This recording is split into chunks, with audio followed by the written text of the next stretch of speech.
Монголын улаан загалмай нийгэмлэг COVID-19 цадгалын эсрэг хариу арга хэмжээний хүрээнд олон ажлуудыг хийж байна. Энэ хүрээнд тус нийгэмлэгийн нийгмийн эрүүл мэндийн газар улаан загалмай ороотойгоо хамтран ерөнхий боловсролын сургуулиуд, сургуулийн дотор байр болон сургуулийн өмнөх боловсролын байгууллагууд гэсэн 54 газрын тусгаарлах өрөөнүүдэд нийт 9 сая 800 мянган төгрөгийн ариун цэврийн багцыг олгож байна. Нэг багцад нэг удаагийн хамгаалах хэрэгсэл, гар ариутгагч зэрэг 9 төрлийн халдвар хамгааллын хэрэгсэл багтж байна.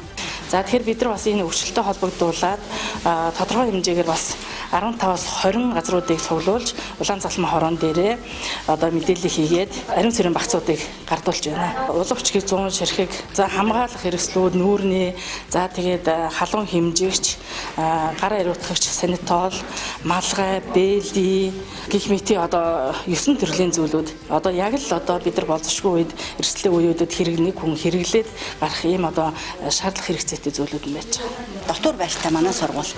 Дотор байр маань 50 хүүхэдтэй. Тийм. Тэгээд одоо иймэрхүү бас энэ одоо нэг хэрэглээний маск, нэг хэрэглээний одоо энэ юу мөнөч одоо олддоггүй байхгүй манад. Тийм. Ер нь л дуусчаад байдаг. Тэгээд дахиад эргэж авах болол тийм. Тэгээд үнэхээр ийм одоо боломжийн ийм сайн юмар ингээ хангаж байгаад маш их баяртай байна. Манай цэцэрлэг бол одоогоор 10 бүлэгтэй ажиллаж байгаа. Нэг 50 гаруй хүүхэдтэй л ажиллаж байна одоо гэмэдлэр.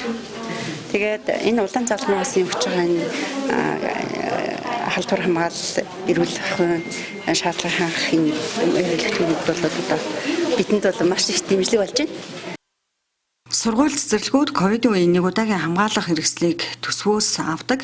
За гэхдээ эрсдэл өндөртэй энэ үед улаан загалмай байгууллагаас үзүүлж байгаа дэмжлэг ихээхэн хувь нэмэр болно гэдэг боловсролын салбарын төлөөллүүд хэлсэн юм а.